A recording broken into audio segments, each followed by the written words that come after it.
आज सिरगिट्टी में कुम्हार समाज और राजिम में साहू समाज के द्वारा माता राजिम के महोत्सव मनाया जा रहा है और जिसमें दोनों कार्यक्रम में मेरे साथ गृह मंत्री जी और स्थानीय विधायक माननीय अमरीश जी दोनों उपस्थित रहेंगे। आप लोगों की तरफ से अमित शाह आज कोरबा के प्रवास पर हैं, बीजेपी कोर ग्रुप की बैठक भी ले रहे हैं। और भारतीय जनता पार्टी जहाँ जहाँ जिन जिन सीटों में चुनाव हारे हैं उनको पहले फोकस कर रहे हैं और उसी तहत आ रहे हैं। ये मीडिया के माध्यम से जानकारी मिली है 75 और कोई ये सब बीजेपी के प्रदेश अध्यक्ष ने कहा है। छत्तीसगढ़ में आ गया, छत्तीसगढ़ ही सबसे मजबूत है कांग्रेस पार्टी क्योंकि यहाँ पे सरकार अच्छी चल रही है। अब पूरे राजनीति का फोकस छत्तीसगढ़ में आ गया, क्या इसी सिलसिले का ये दौरा माना जाए, शुरुआत जो अमित शाह कर रहे हैं? अब जो जानकारी मैं पहले ही कहा कि वो लोकसभा की तैयारी के हिसाब से वो आ रहे हैं, विधानसभा के हिसाब से तो नहीं दिखाई दे रहा है।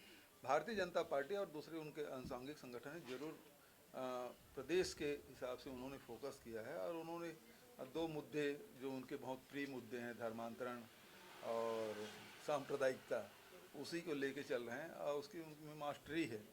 लेकिन हमारी जो पार्टी है वो विभिन्न वर्ग के लोगों के जीवन स्तर कैसे ऊपर उठे, उसे कैसे अधिकार संपन्न बनाया जाए, इस पे हमारा फोकस रहता है। और इन 4 सालों में हम लोगों ने वही किया कि छत्तीसगढ़ के लोगों के आमदनी में वृद्धि कैसे हो, चाहे किसान हो, मजदूर हो, लघु उपसंग्राहक हो, आदिवासी हो, सभी वर्गों के आय में वृद्धि हो, इसमें हमने फोकस किया और हमको सफलता मिली है। दूसरा ये है कि शिक्षा है, स्वास्थ्य है, इस पर हमने फोकस किया है। और चौथा है वो संस्कृति, और छत्तीसगढ़ की संस्कृति को लेकर जो प्राचीन हमारी जो संस्कृति है उसको हम लोगों ने न केवल बढ़ाने का काम किया है और उसे और दुनिया के मानचित्र में लाने की कोशिश हमारी रही है। सर, राज्यपाल भी दौरे पर है क्या शाम को? अब प्रोटोकॉल के हिसाब से तो मैं जाऊंगा ही, गृह मंत्री जी हैं तो शाम को अभी रविंद्र चौबे जी जाएंगे 2 बजे और शाम को आप करने, क्योंकि सब मैं शाम को आ जाऊंगा तो मैं खुद जाऊंगा। सर बीजेपी के दौरे पर जाऊंगा और ये भी कह रही हैं कि मैं निर्देश भी दूंगी वहाँ की स्थानीय प्रशासन को कि काम ठीक से हो, समस्याओं का समाधान हो।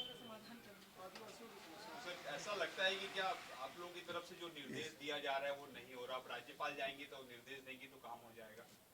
संवैधानिक पदों को बैठे हुए व्यक्ति को अपने जो अधिकार है और कर्तव्य है उनको उसका ध्यान रखना चाहिए, उसे अतिक्रमण नहीं करना चाहिए।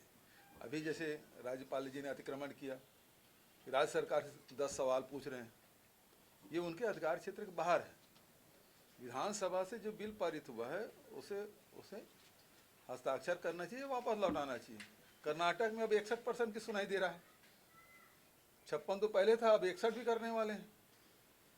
वहाँ राज्यपाल दस्तखत कर रहे हैं, यहाँ राज्यपाल राजनीति कर रही है, राजभवन के माध्यम से राजनीति कर रहे हैं। अब दौरा करेंगे, समस्या का निदान करेंगे, मतलब ये मंत्रिमंडल है उनके सलाहकार के रूप में। यदि कोई आपके पास शिकायतें आती है, कोई जानकारी आती है तो उसे आप सरकार को सौंप दें, सरकार से जानकारी लें, ये उनका कार्य है। वो फील्ड में जाके सीधा काम नहीं करेंगे, उसके लिए उसको मनोनीत किया गया है, यहाँ निर्वाचित नहीं है।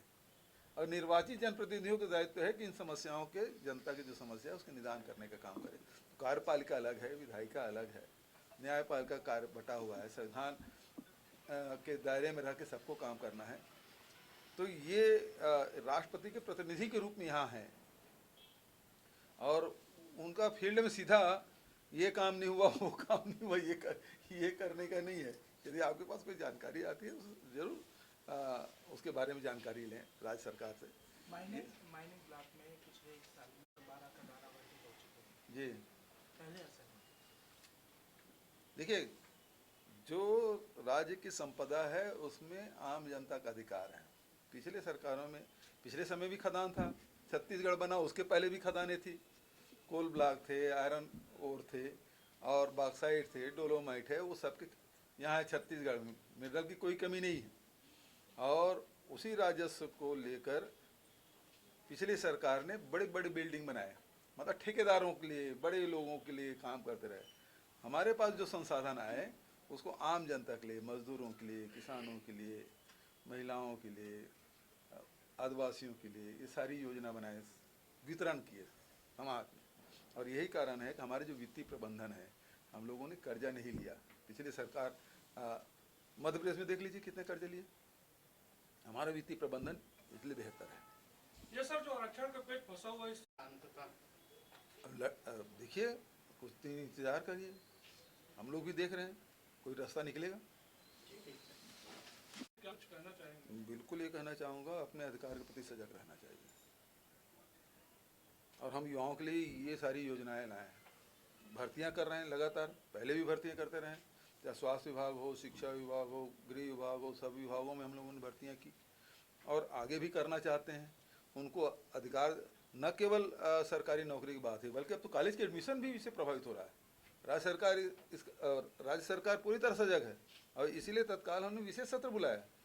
इसमें भारतीय जनता पार्टी है, वो नहीं चाहती लोगों को उसका अधिकार मिले, और इसी कारण से ये सारे जो पीछे दरवाजे से जो राजनीति भारतीय जनता पार्टी कर रही है, उसका नुकसान युवाओं को हो रहा है।